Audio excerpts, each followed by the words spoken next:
कैलाश गावन वो विरह के गीत के दुल्हन प्रदेश में ओकर पतिया और ननद के साथ छते पे सुतला।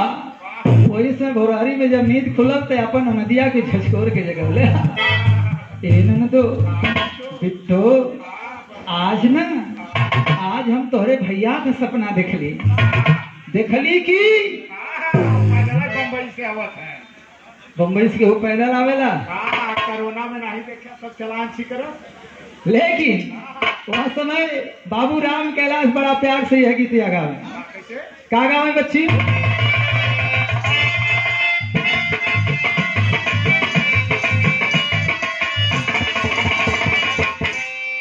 अरे आज बड़े हरी बोले कागा जनी राजा जी है। दुल्हन गावती अपन मर्द के बारे में कैसे? अरे बैठी बड़े बोले आका हो जनी राजा जी है।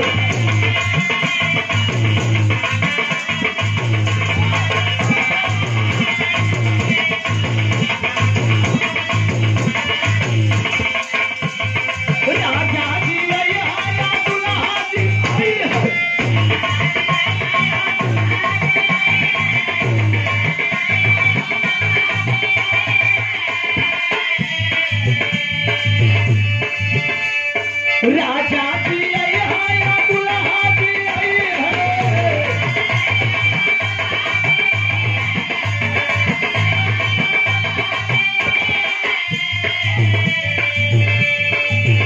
वही दुल्हाई पे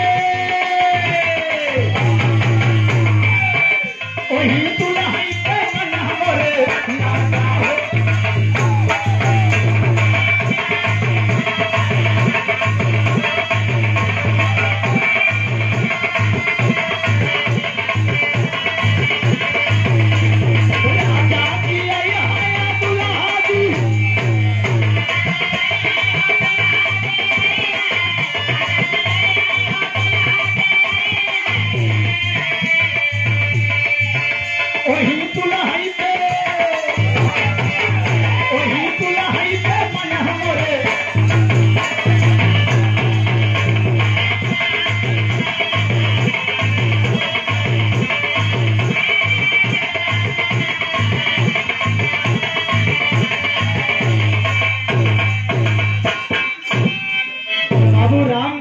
गीत गावे हैं। वह समय उनके मंच के बगल में कोनो लेडीज कलाकार महेंद्र भैया ना रहे। ये बड़ा स्नेह प्यार दुलार है करण की भौरा भाई। इसके पहले आप आए थे तो भरथरी की झोली फैला के गीत गाए थे। बहुत बहुत धन्यवाद। इतने दिन भी आपको याद है। लेकिन अब आज दिया बाबू राम कैलाश गीत गावे तो बगले लेडीज कोनो गवैया ना रहे महेंद्र भाई। अगर केहू रहे तो जेंट्स कलाकार और वो दूसर केहू ना उनके जोड़ में हैदर अली जुगनू। और जब वो खड़ा हुए तो उनका गीत लाइन लग जाए। कैसे गीत लगे बाबू जरा लाइन दे।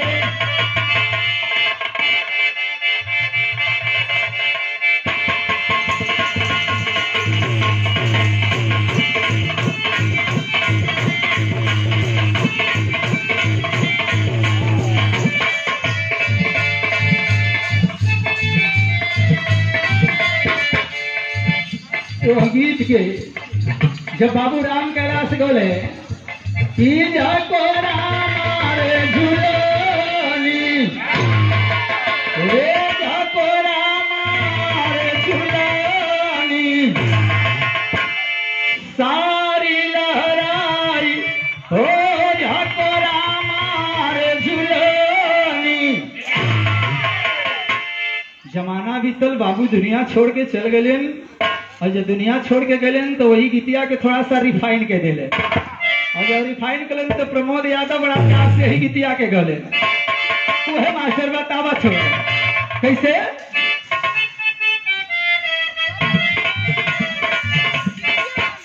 चले बल खोटे पहिले सारी दुनिया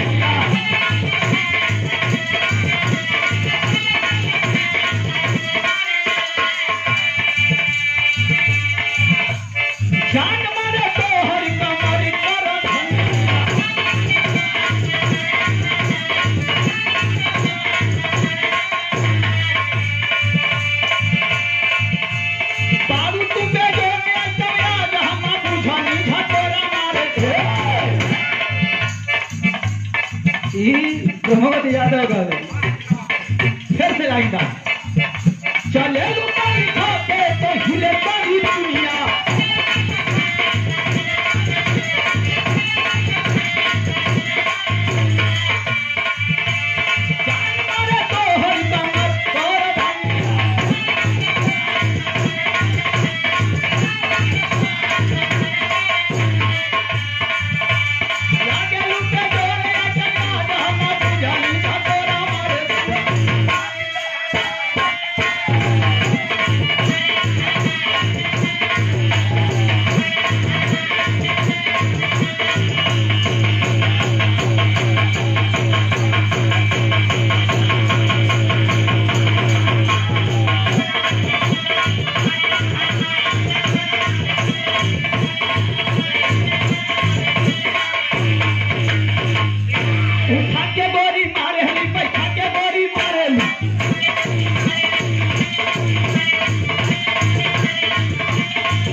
अमूल्य पुरस्कार बाबू राज नारायण यादव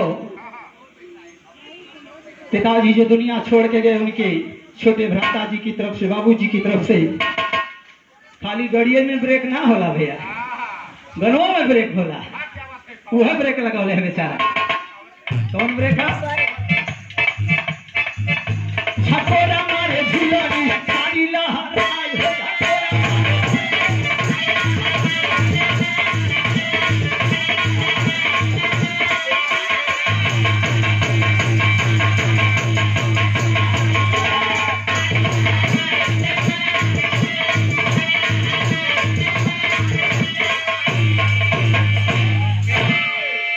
तो उन तज थोड़ा सा भैया तब तक आप लोग हर शंका मिटा के बैठ लगे कार्यक्रम कजरी का है इसलिए कजरी की तरफ लेकर के चल रहा हो और बड़ी ही पौराणिक गीत एक आप लोगों के बीच में उधर गदहा मुरद भइल हर घोड़ी में हरारी हो गई बड़ी छोट सा कहानी देखिए एक अलौकिक कहानी ऐसे महापुरुष की लाइन को आप लोगों के बीच में रखूंगा ऐसी धरती का रखूंगा इस गीत के बाद जिन्हें आज पूरी धरती के लोग नमन करने का काम करते हैं ऐसे एक गुरु की लाइन आपके बीच में रखूंगा तो पहले ये गीत आप लोग को छोट सा कहानी सुन लो बजा के बाबू कजरी की लाइन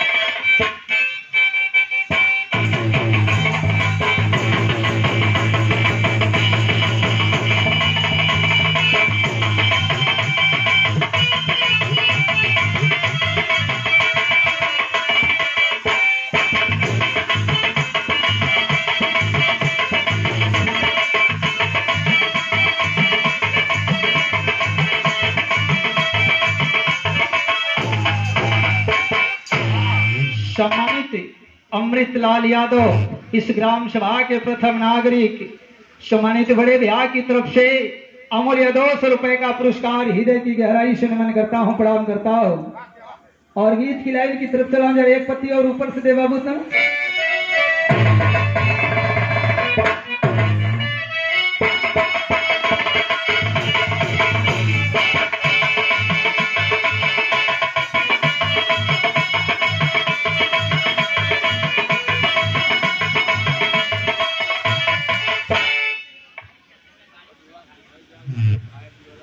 फोर 969 4 चक्का गाड़ी यूपी का है कि बम्बई वाली दिल्ली का अच्छा डी तो जेकर भैया का जे भी ड्राइवर भाई हो वो थोड़ा सा साइड में और कहला कैसे और लोगन के आवे जाए में दिक्कत न होगी इसकी लाइन बजा दा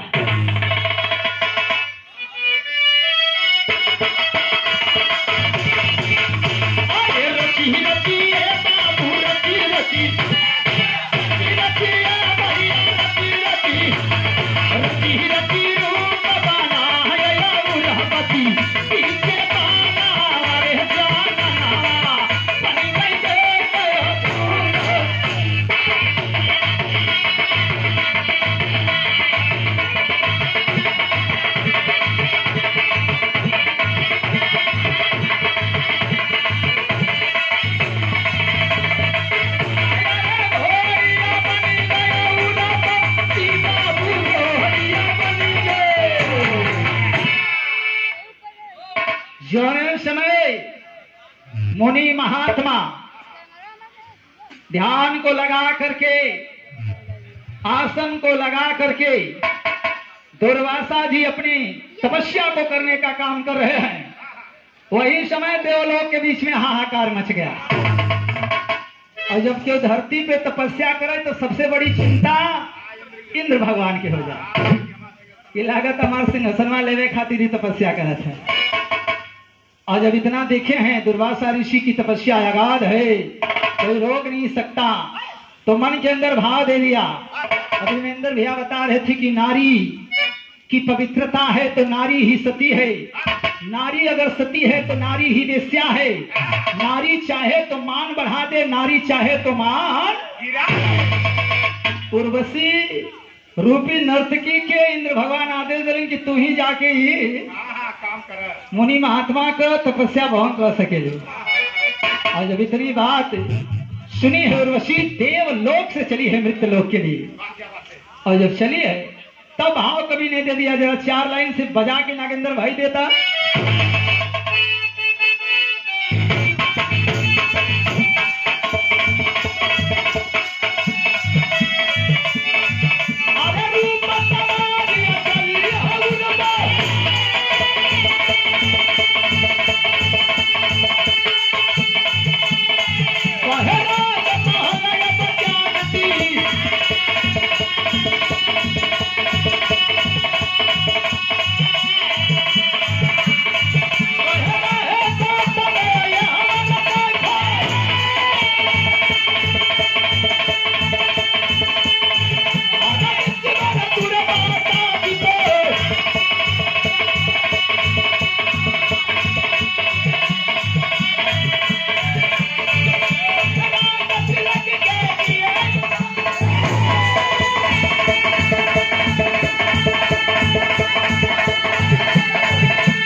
सम्मानित तो सभी हमारे भैया लोगों की तरफ से ढेर समाया पुरस्कार, और बाबू जो दुनिया छोड़ के गए उनके बड़े पुत्र की तरफ से भी अमूल्य 100 रुपए का पुरस्कार।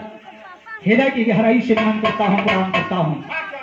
आवाज क्या दिया,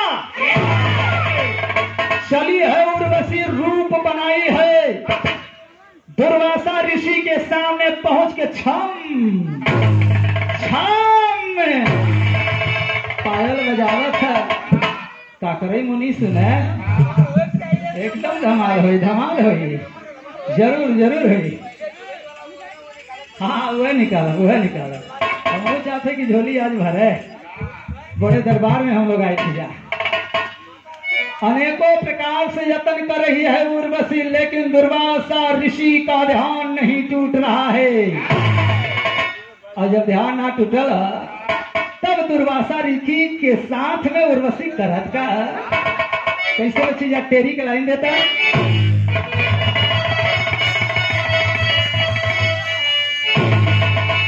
अरे रुकी गया ये बाबू रुकी गए, रुकी गया दाढ़ी अपना रानी, दाने जाना है तुझे बनावा, कोई बनी गया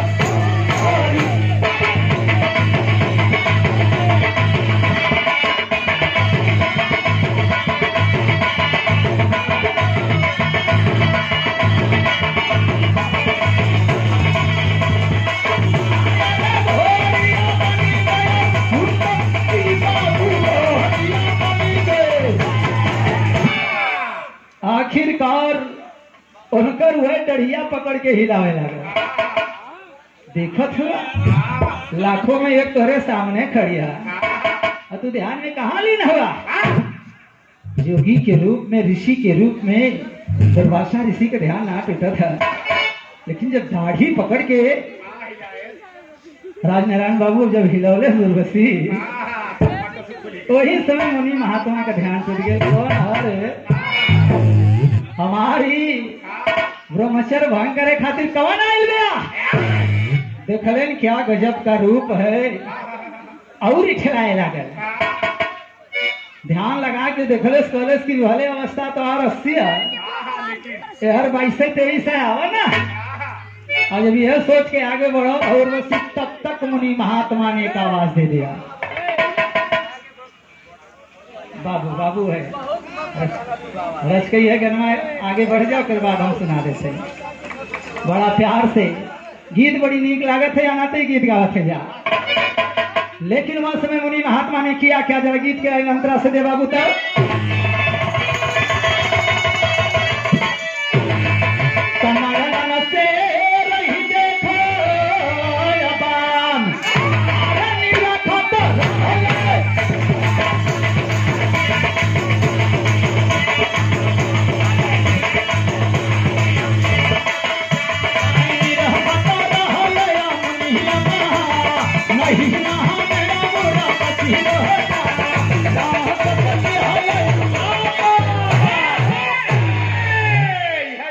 हे बाबू हो, चौने समय नयन से नयन मिलल, तब उर्वशी सोचे कि अब काम बन जाए।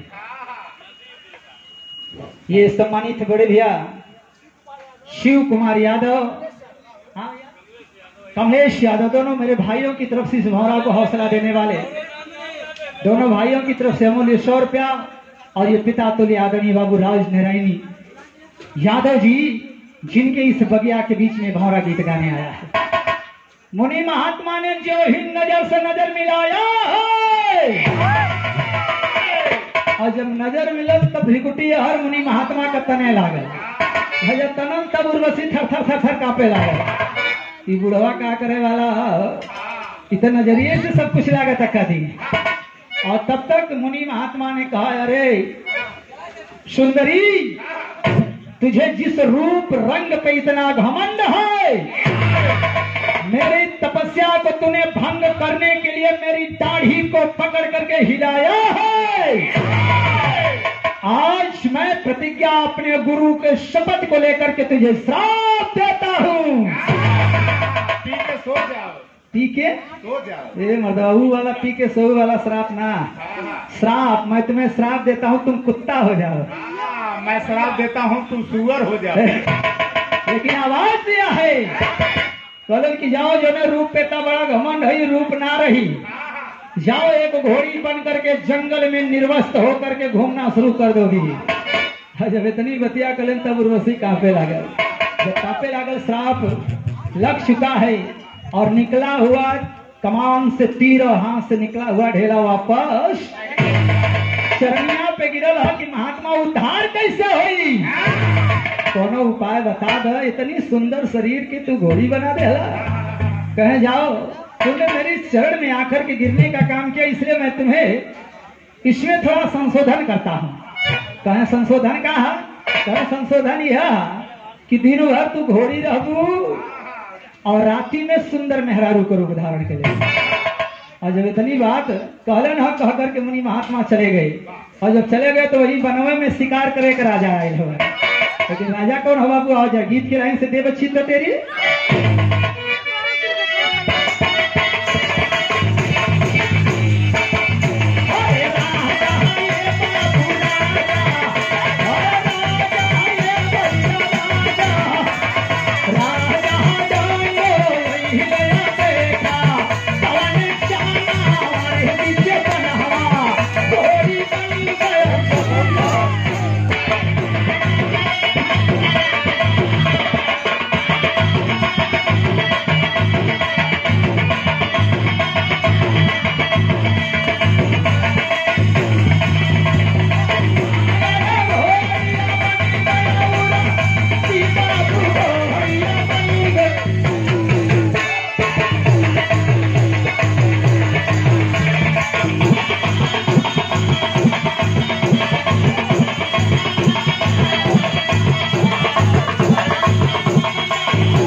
अले कि भैया के तरफ से 51 रुपया भैया के पैल के इनाम है। और जब अले शिकार करे तो देखने में बड़ी सुंदर है घोड़ी दिखाई ले। अरे ये जंगल में इतनी नीक घोड़ी कहाँ से? न तो पगहा लगल है न तो नाथल है, आखिर ह के कर? एक स्वाभिमानी राजा अपनी ताकत के बल पे उसी समय सिपाहियों से कह करके घोड़ी को पकड़वा लिया। घोड़िया पकड़वा सीधे अपने राजमहल ले गए। राजमहल लिया करके वही अस्तबल में डाल दे, जमीन अस्तबल में घोड़ा बधा हुआ है। घोड़ो देखते हैं कि अरे गजब, क्या गजब की घोड़ी है। वो लोग समझ जा हो राजा, महान हुआ ए राजा, हमारे खातिर घोड़ी ले ए राजा। आज देले ना बाबू, यही तरह से दिन बीत गए। जब रात भइल हो तब राजा सोचल कि एक बार चलिए अपन घोड़िया देख के आई, खात पिए था कि स्थान छूटल हो बिना खैले।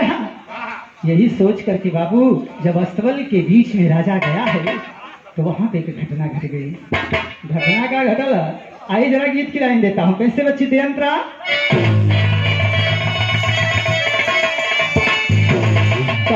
लगन देखो या विशाल, अरे लहरत नारी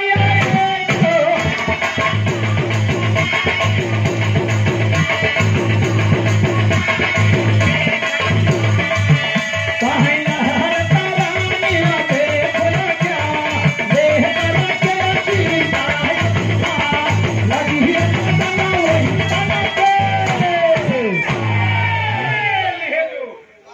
ए बाबू। जमे समय पहुंचलन देख रहे हैं तो सुंदर नारी के रूप में किनारे बैठल शिव कुमार यादव, अलीपुर कमलेश भैया, दोनों भाइयों की तरफ से सुभावना को अमूल्य 100 रुपए का पुरस्कार। भैया के पैल की पना है आशीर्वाद की आकांक्षा आप लोगों से। और जब दुल्हन के रूप में घोड़िया बैठल देखले निर्वस्त्र अवस्था में अपन छुपावत है। राजा देख रहे हैं, अरे जी आओ, हम तो लेके घोड़ी अली ही मेहरारू कैसे हो गई। फिर मन के अंदर विचार कर लिया, ऐसे हमसे क्या मतलब, अब तुम्हारा स्थान ये अस्तबल में ना, हमारे राजमहल के हमार कोठरी सेज पे है। अब उर्वशी और ज्यादा डरे लागल, चिंता हो लागल कि धरती के लोग हमारे रचको मौका पे है, और रचको मौका पे है तो फिर ये लोग अगरबत्ती तो जलाई नहीं है। यही सोच करके पहुंची है बाबू। और जब सेज पे ले जाकर के सुंदर साड़ी का रूप दिया है, गहने का रूप दिया है, तब भाव कभी नहीं दे दिया। कैसे बच्ची जलाई बतेरी से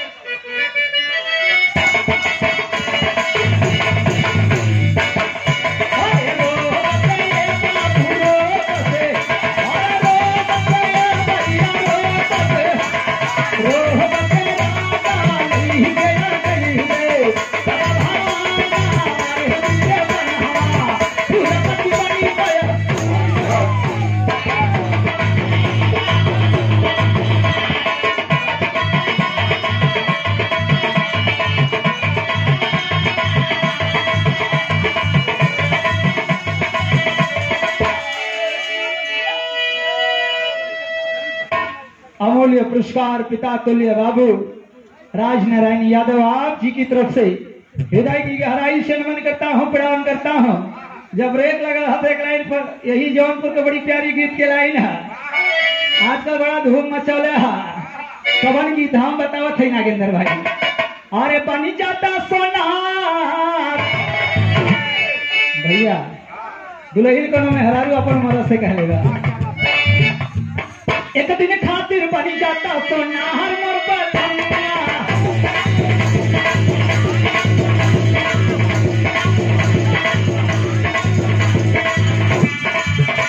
सोना हर मोर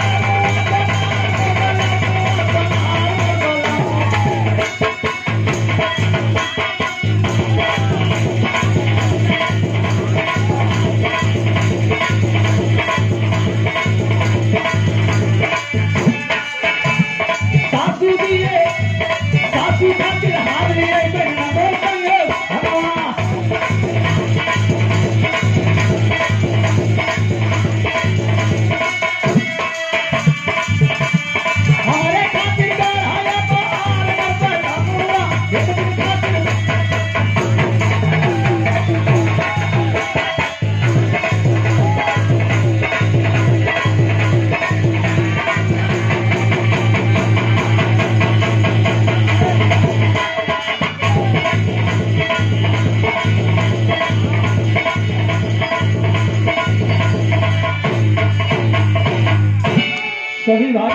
तरफ से अमूल्य पुरस्कार प्रदान करता हूँ भैया।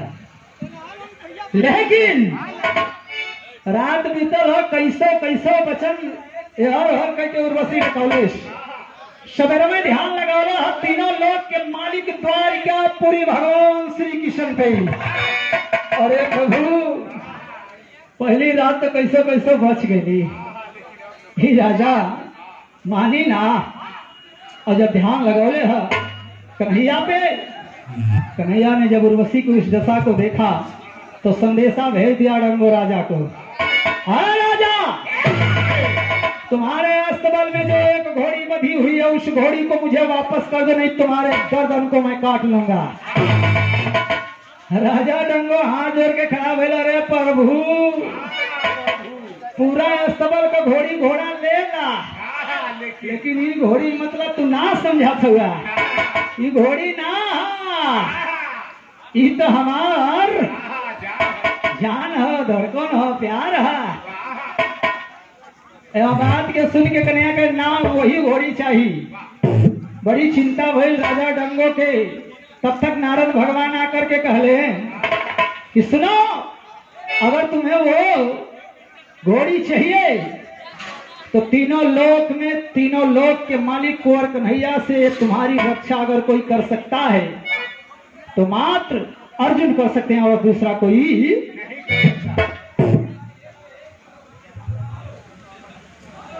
ये सौरभ यादव सम्मान मेरा युवराज लाडला जगदीश भैया का सुपुत्र आप जी की तरफ से अमूल्य 100 रुपए का पुरस्कार। यही प्रार्थना करूंगा भगवान भोलेनाथ माता भवानी से इस बच्चों को इतनी शिक्षा दें कि अपने माता पिता अपने परिवार के नाम को रोशन करने का काम ये बच्चा करे।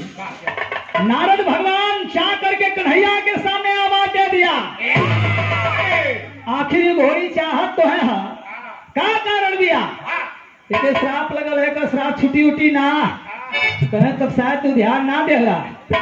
जिस समय श्राप को देने का काम उन्हीं महात्मा ने किया था, दुर्वासा जी ने जब एक चरण पे गिरने का काम की तो उन्होंने कहा कि तेरा तारन तार तो हो जाएगा, लेकिन इस धरती पे जब 3 वज्र इकट्ठा होगा और वो 3 वज्र इकट्ठा हो नहीं पाएगा प्रभु, इसलिए ये घोड़ी आपके पास जाने वाली नहीं है। कन्हैया कलन 3 वज्र हो चाहे 15 वज्र लेंगे इकट्ठा करो, उर्वशी के डंगों से छुड़ाने का काम करो। और जो सुनलन कहा अरे ऐसे कैसे छुड़ा ले, हाँ ही ना हम तो हाथ साथ दे।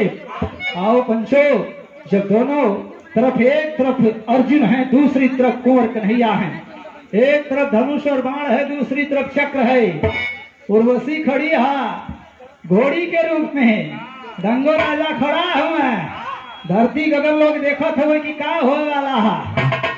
और जब ये सोच मन के अंदर लोगों को आया तब भाव कवि ने 4 लाइन से दे दिया।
बाबू जरूर समय कन्हैया ने अपने चक्र को छोड़ा है कि डंगो तेरे गर्दन को काट करके मैं घोड़ी ले जाऊंगा। वही समय अर्जुन ने हर से बाढ़ के छोड़ लेना तो हार चक्रवा बिचवा में तोड़ा, देखा कहाँ आज गिरताई। और जब हर से छत्र चलल हो, हर से बाण चलल, तब बिछोए में आखिरकार रुद्र अवतार के रूप में बजरंग बली सामने प्रकट हो गए। और जब बजरंग बली सामने प्रकट भइले ना, वही समय कन्हैया के चक्रवा के अपने दतवा से पकड़ ले और अर्जुन के बाण के अपने हाथ में पकड़ ले। और जब बाण के पकड़ लें, चक्र के पकड़ लें, तो दोनों वीर कहते हमारा चक्रवा कहाँ चल गई, अर्जुन के हमारा भोड़वा कहाँ चल गई। दोनों जने से आखिर भगवान कपिवर बोल रहे हैं कि अपने अपने अस्त्र को वापस ले लीजिए, आप लोग अन्यथा अनर्थ हो जाएगा, दोनों को समाप्त कर दूंगा अस्त्रों को। एक जने तो चक्र दतवई से तोड़ा, तो दूसर का जने का भोड़वा अंगुरी से तोड़ा। इसलिए नर नारायण आप अपने अपने इस अस्त्र को वापस ले लीजिए। और जो ही दांत में चक्र को पकड़ा, हाथ में बाण को पकड़ा और दूसरे हाथ में गदा को उठाया, तब तक 3 वज्र इकट्ठा हो गया। और जब 3 वज्र इकट्ठा भइल गया, वही समय उर्वशी घोड़ी का रूप छोड़ के और सुंदर नारी उर्वशी का रूप धारण करके बगल में जाए लगा। दंगो कह रही तो गई, इतना निकल। कन्हैया कलर की रोका रोका घोड़िया कहाँ है। अर्जुन कहते जो घोड़िया बिना झगड़ा करा वो कहाँ गई, इतने हरारू। और जब तीनों लोग आपस में चर्चा करने लगे, तीनों वज्र इकट्ठा हुआ, तब नारद भगवान ने कहा वाह प्रभु आपकी लीला परंपार है। जब जब जरूरत पड़ी है भक्तों को, जब जब जरूरत पड़ी है ब्रह्मांड में, तब तक कोई न कोई लीला करके आप बचाने का कार्य कर जाते हैं। आज इंद्र भगवान की इस परी को, इंद्र भगवान की इस दासी को आपने फिर से इंद्रासन भेजने का काम कर दिया। दंगों के समझ में आयल कि श्राप लगल है, अपन राजपाट में आ गए और चारों लोग अपने अपने निवास के लिए जब चल रहे, तब भाव कवि ने दे दिया। कैसे बच्ची दे अंतरा की लाइन था।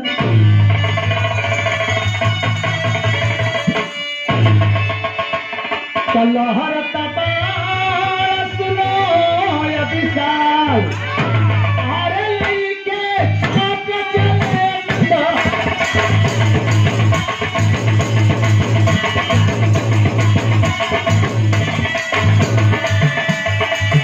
कहीं नहीं गया क्यों चले हमारा, दिखाए बाबा कब दिशा, दिखाए हमारा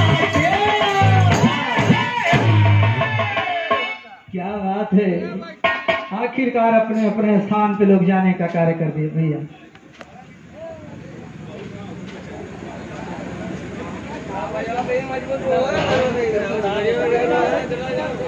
ये 502 रुपए का पुरस्कार हम जैसे छोटे से कलाकारों को इस ग्राम सभा के ग्राम पंचायत अधिकारी सेक्रेटरी साहब, आप बड़े भैया आप ही हैं, बड़ी कम उम्र में नौकरी मिलल है। भाई भगवती आपकी अवस्था 40 साल है, मेरी अवस्था 45 साल है। भैया की तरफ से ये 500 रुपए का पुरस्कार सेक्रेटरी साहब की तरफ से। सेक्रेटरी साहब गांव तो कई थी मिला है ना, 9 थे। जब 9 गांव मिला हुआ तो 500 रुपया कह देते। तो कहा गूगल नंबर मांगा था। क्या बात है। आप बैठ करके इस भौरा की गीत को सुने, इससे बड़ा पुरस्कार कोई नहीं हो सकता। एक अधिकारी होकर के भी अगर कजरी का गीत सुनने का कार्य अगर कोई करता है तो शायद वो महान होता है। ऐसे सेक्रेटरी साहब को हृदय की गहराई से प्रणाम करता हूँ। और अगर आप लोग गांव के निवासी हैं तो आप लोगों से एक बार मैं चाहूंगा सेक्रेटरी साहब ने एक बार जोरदार ताली बजा के आप लोग बहुत बहुत धन्यवाद। और सौभाग्य है सेक्रेटरी साहब की एक ऐसे ग्राम सभा के प्रधान के साथ में आप काम कर रहे हैं, जिनकी भावनाओं को, जिनके परिवार जगदीश ब्याह की बातों को हम लोग पूरे उत्तर प्रदेश की धरती पे कहते हैं कि विकास पुरुष का ये परिवार है। तो ऐसे बच्ची को ले ले। अमृतलाल यादव आप जी की तरफ से 101 रुपए का पुरस्कार हृदय की गहराई से नमन करता हूँ। भैया झोली वाला गीत गाओ, बट थोड़ा टाइम लगेगा ना तो थोड़ा गीत हो जाए।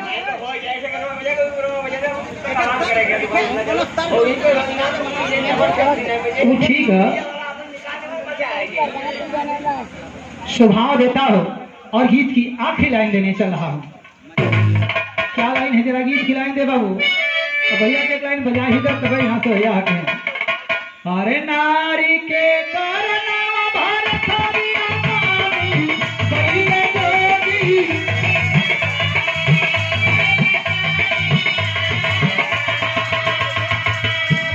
राजा पाट बिहले तपदी।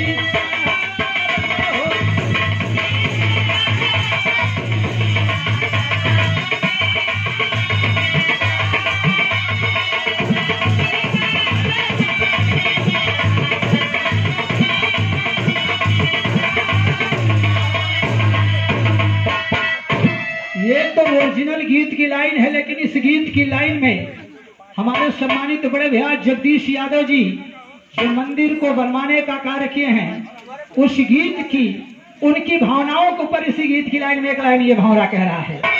जो जोगी बनकर के पुजारी बनकर के चलने का काम करते हैं, इसलिए बात देता हूँ।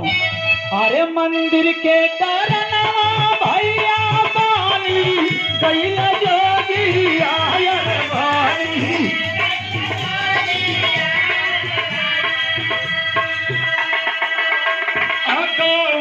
में मंदिर बनल बरिया रंग हो रहा।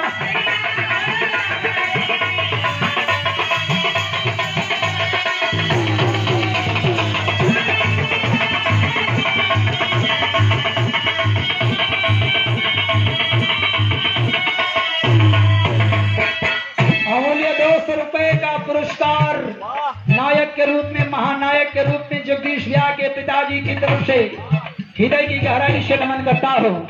लेकिन वो भाव देता हूँ जिन्होंने मंदिर बनवा करके इतना भक्तों को आस्था देने का काम किया है। लेकिन कहना चाहूंगा, अरे गावा पुरना करिया जावा तारे भाई पुजारी आयर भाई,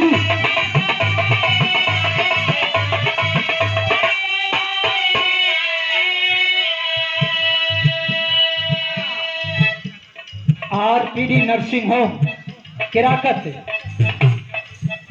ये डॉक्टर साहब के पापा श्री की तरफ से भी 101 रुपए का पुरस्कार। कहाँ कहाँ पुरस्कार यही दुआरी आयर चरा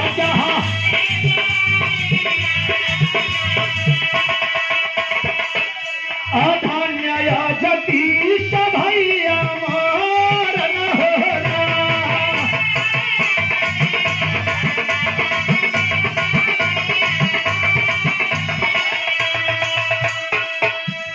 जयचंद यादव बाबूजी की तरफ से भी ऐसे महान कार्य करने के लिए 101 रुपए का पुरस्कार। और 1 मिनट मैं और लूंगा सेक्रेटरी साहब कि आज की तारीख में लाखों करोड़ों रुपया कमाने वाले लोग हैं, और जो भी इंसान कमाने का काम करता है एक ही सपना उसके मन के अंदर होता है कि मैं कितना बड़ा महल बनवा लूं, कितना बड़ा अटारी बनवा लूं, कितना बैंक रुपया रख लूं। लेकिन कि लोगों को आस्था से जोड़ने का काम करने वाला अगर खोजना शुरू करेंगे तो 4, 6, 10 गांव में एक आध कोई व्यक्ति मिलने का कार्य करता है। क्योंकि अरबों की संपत्ति से महल तो बनवा लेगा इंसान, लेकिन लाख रुपया लगा करके भारत की संस्कृति सभ्यता के आधार पे किसी देवी और देवता की मूर्ति को नहीं लगाता। लेकिन भैया ने कहा कि मेरा घर भारत के एक से बढ़ के एक कलाकार को बुलाने का काम करते हैं। ऐसे मसीहा आदरणीय अमृतलाल प्रधान भैया और जगदीश भैया के लिए भी एक बार मैं चाहूंगा जोरदार ताली बजा करके आप लोग बहुत बहुत धन्यवाद। और आइए छोटी सी गीत आप लोगों को कजरी के लाइन में देने चल रहा हूँ, लेकिन उसके पहले एक लाइन कोनो और माटी गीत बजा के दे बाबू, गड़ी गड़ी जाओ, उसके बाद फिर हम अपन कजरी के लाइन दे दे बता के। अमूल्य सम्मानित हमारे बड़े भैया जगदीश यादव बड़े भैया,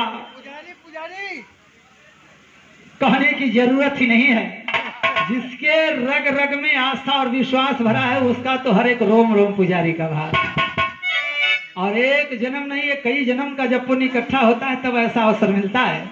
ऐसे हमारे पुजारी भैया की तरफ से भी 101 रुपए का पुरस्कार प्रदान करता हो। और माटी को बड़ी प्यारी एक लाइन गीत देते जा, कैसे बाबू जा गीत के लाइन गा।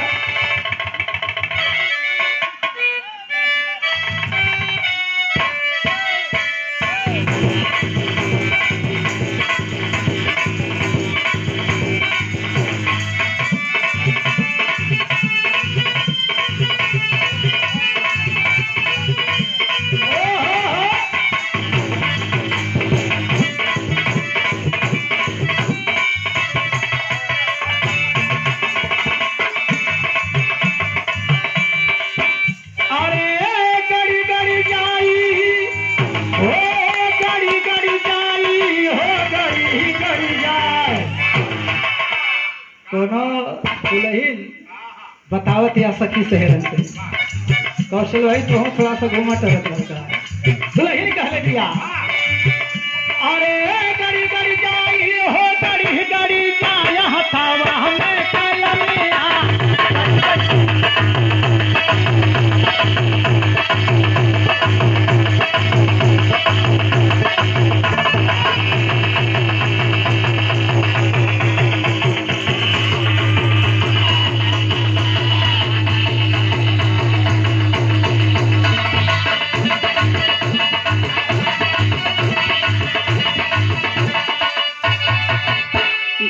को छोड़ करके जाने वाले पिताजी के सुपुत्र के रूप में नील भैया की तरफ से हम माटी के गीत पे अमूल्य 100 रुपए का पुरस्कार दुल्हन कहले भैया जब गड़ल ह कलम तो जात कहाँ भैया अरे दरदा के मारे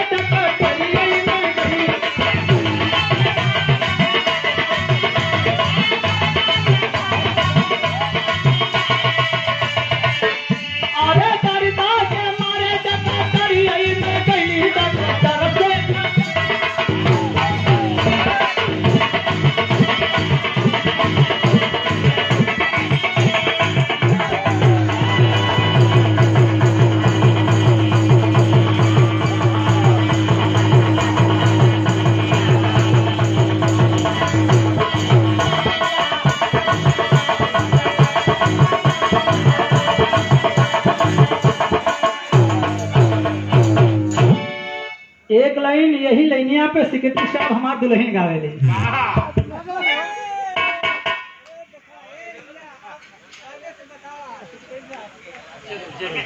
एकदम एकदम सुनाता हूँ ये 502 रुपए का दोबारा पुरस्कार सम्मानित हमारे आपके बीच में सेक्रेटरी साहब की तरफ से उन्होंने कहा कि भौरा भाई आज अगर हम लोग अधिकारी हैं और अमृतलाल भैया अगर यहाँ के प्रधान हैं तो ये देन अगर किसी की है तो संविधान की देन है और उसी संविधान को लेकर के राष्ट्रीय अध्यक्ष श्री अखिलेश जी ने संसद भवन में आवाज दिया कि अगर मेरा संविधान सुरक्षित रहेगा तो हमारा आपका हक अधिकार सुरक्षित रहेगा। ऐसे सम्मानित भैया की तरफ से 500 रुपए का पुरस्कार ये 200 रुपए का पुरस्कार भी भैया की तरफ से बाबा साहब की सिलाई में गीत गाऊंगा लेकिन वो गाओ वो गाओ ये देखो हमारे दुल्हन एक लाइन गावेला अगर ये लाइन ना गाई तो रिकॉर्डिंग होता अब घरे जाए के बाद हमारे दुल्हन कहे कि जगदीश भैया के घरे गए तो हमार गीतिया काहे ना गावला यहाँ ना हमारे दुल्हन गावे दिया अरे फूलवा लोढ़ना जब बगिया में गई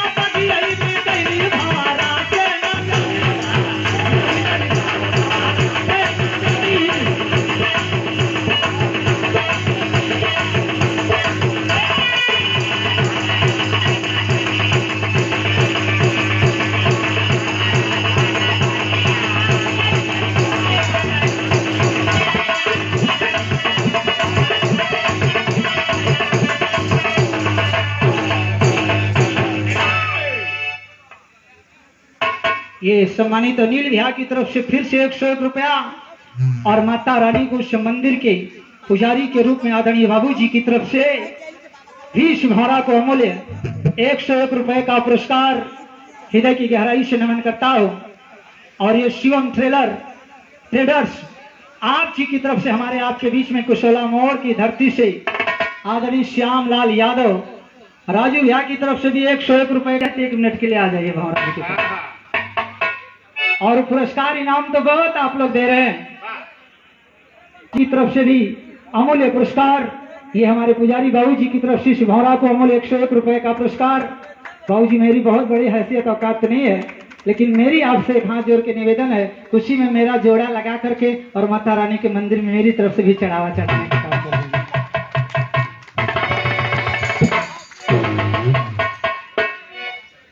आदरणीय नेपाल साहब की तरफ से भी अमूल्य 151 रुपए का पुरस्कार।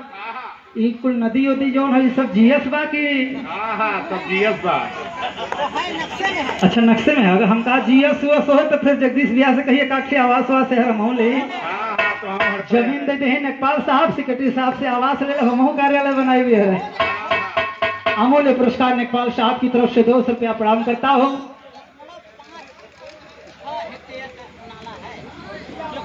151 रुपए का पुरस्कार सम्मानित हमारे आपके बीच में बड़े भैया पारस यादव भैया की तरफ से हृदय की गहराई से नमन करता हूँ। अमूल्य पुरस्कार भैया को प्रदान करता हूँ और सेक्रेटरी साहब का आदेश है, इसे एक लाइन सिर्फ इसी लाइन का आवाज दे रहा हूँ। बड़ी प्यारी सी गीत की लाइन है। क्या लाइन है बाबूजा? आवाज दिया है, अरे कलमियाई के तीर हो, कलमियाई के तीर हो, कलमियाई के तीर, कलमियाई के तीर। इस धरती पे रामायण हुआ, महाभारत हुआ, उसमें तो बहुत अस्त्र चले, लेकिन हमारी आपकी जिंदगी को संवारने का काम करने के लिए एक हथियार उठाया गया, वो कलम था। अगर वो कलम ना होती, संविधान ना होता, तो मुझे कहने में जरा सा भी गुरेज नहीं है कि दलित पिछड़े समाज के लोगों को भी अधिकार मिलता। अगर ये देन किसी की है तो उसी कलम की देन है, इसलिए उस कलम की लाइन को दे रहा हूं। कैसे बाबू जागीत के लाइन दे, अरे कलमियाई के तीर हो, कलमियाई के तीर हो, कलमियाई के तीर, अरे भीम जी चलवले कलमियाई के, अरे भीम जी।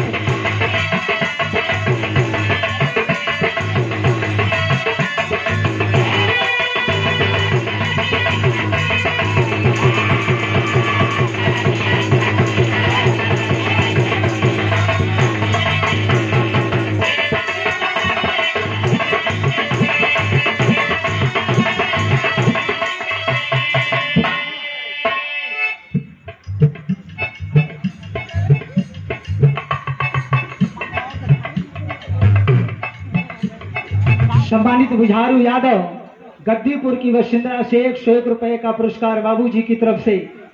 उसी कलम की तीर की ताकत है कि आज विपक्ष मेरा मजबूत है। कोई भी योजना लाने का काम अगर वो लोग करेंगे तो फिर यहाँ पे विपक्ष के लोग आवाज देने का काम करेंगे। लेकिन उस तीर का भाव किसको मिला, आइए ज्यादा समय नहीं लूंगा, एक नाम बताने चल रहा हूं। वो नाम कौन सा है? अरे भाई आए अखिलेश वहां तीर के उठवले,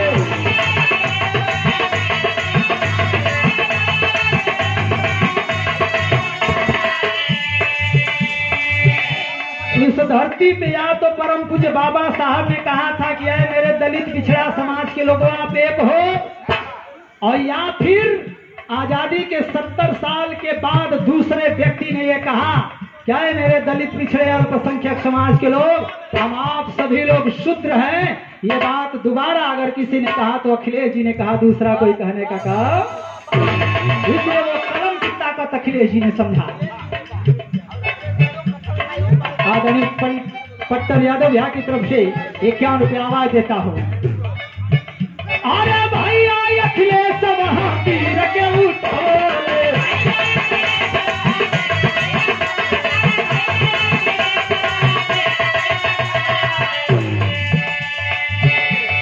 संसद भवन ऊपर जाई के चलवले,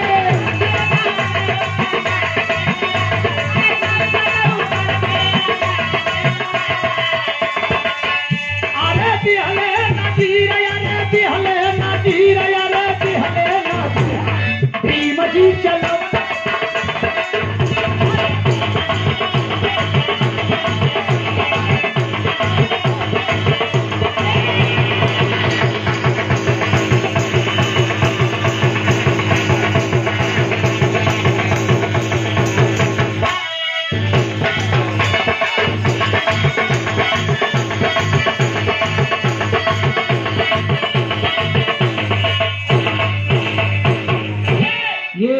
फिर से एक बार 502 रुपए का पुरस्कार इस ग्राम सभा के सेक्रेटरी के रूप में सम्मानित हमारे बड़े भैया आदरणीय जी की तरफ से हृदय की गहराई से भावना प्रणाम करता है, नमन करता है। और ये श्यामलाल यादव